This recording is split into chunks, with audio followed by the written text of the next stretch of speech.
Okay, so I'm only showing y'all the very last one, but I'm gonna try to go into as many details as I possibly can. You want to make sure you gel down the roots at least, because once you pull the rubber band up, and you'll see what I mean by that, but once you do that, it'll pull some of your hair up. So if your hair isn't at least slicked down, then it's gonna make it look really like loose and kind of rough at the top. It is better to put gel at the ends too, because those frizz up a lot as well. So there's two ways to add the hair in. You know, you can just keep it all together, and you could crochet the hair through the top, which would be going through right here.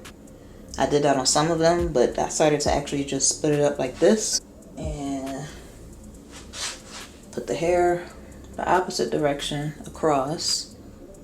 I'm gonna show y'all the hair that I use. So once I have that in, then I would just put the rubber band over my hair and seal it up. It's a lot easier to do it this way, because when you crochet it in, it always makes rubber bands pop, and they still can pop like this, especially when you have these weak ass plastic ones. But it's still easier for when you adjust the rubber band. I'm gonna show you what I mean on that part. Let's put the hair back up.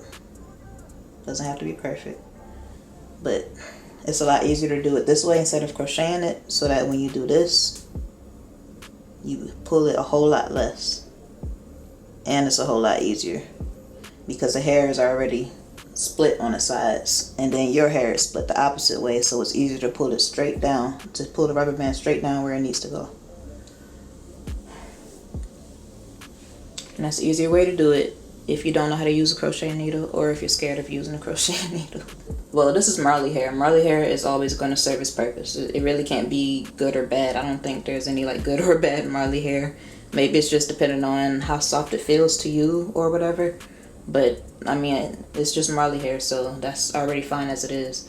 Between the other two of the straight hair that I use, this is the better one. It's the Rasta Free. Yeah, the texture is a whole lot better. It's a whole lot smoother. Neither of them tangles, but I will say that the other one tangles a little more. I had some packs that I ended up tangling it myself just because I was kind of careless with it.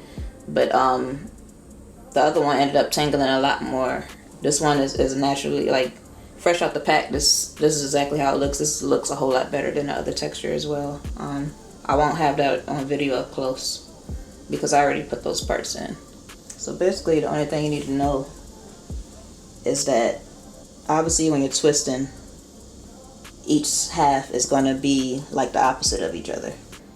Split it this way to go with this hair so that you can tuck it better. So since they're opposite each other, the way I'll do it is I will take this side, my left side, and put it underneath the hair. See how my hair is tucked away? My hair is underneath all of this hair. The right side is going to be opposite of the left side, so it's going to stay on top of the hair. And it's hard to understand now until I show y'all up close, but the reason why you're doing this is because when you twist and turn, this part, your hair that's going to be facing the front, is going to twist underneath. And this part is just going to twist back. It's already behind your hair though, so you don't have to worry about that.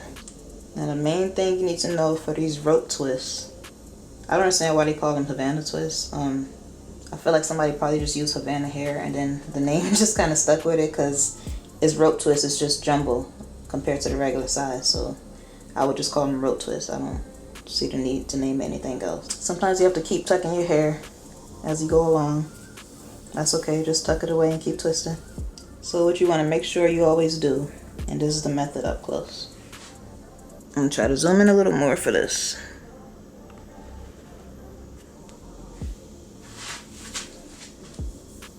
Okay, this is how your wristlet. See how my right one, the palm of my hand is facing outward, and this hand is the opposite way? You're just going to twist and make them rotate.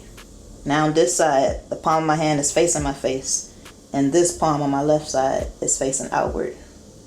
You just want to keep doing that. After you rotate, you're going to switch them like that, as if you were regularly twisting, If you need to tuck your hair in some more, just keep tucking your hair in. That's what I'm doing right here. Tucking my hair in this one, and then I'm gonna tuck this side again too. So after you switch it over, you just get back to the rotating position and do just like that. Rotate your hands, switch, twist over. See, my left hand is switching over. I'm grabbing it with my right hand, and then I still have this left side in here, and then I just readjust my hand so that I can start back over to twisting.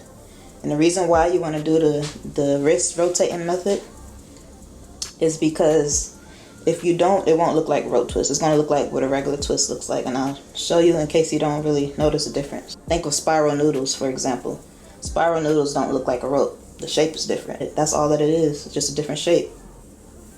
Because the regular twist is going to spiral like that, but the rope twist is going to twist into each other and look like an actual rope. That's why you have to keep doing this, to make sure it comes out looking like a rope versus it looking like this. See how you see it going around like a rope up here, but the regular twist is just kind of like a spiral. Even if I pull it tighter, you can see the difference. I don't know if y'all really can see it on camera. You might have to just do it yourself to understand. But basically, for this method, you always want to rotate your wrist like that. And that's it. That's all you're going to do till you get to the end. I'm trying to do it a little hard to like exaggerate it so that you guys can see it. See what it's supposed to look like. Sometimes if it's a little loose, which you can see mine or not, this is as tight as it's supposed to be. But if it's a little loose, just pull it as you go along and just keep doing the wrist rotation till you get to the end. I still do the wrist rotation at the end, but you don't really have to, because you can't really tell the difference once you get down this far anyway. But I don't know if I'll be able to show you. No, I can't really show you with this twist.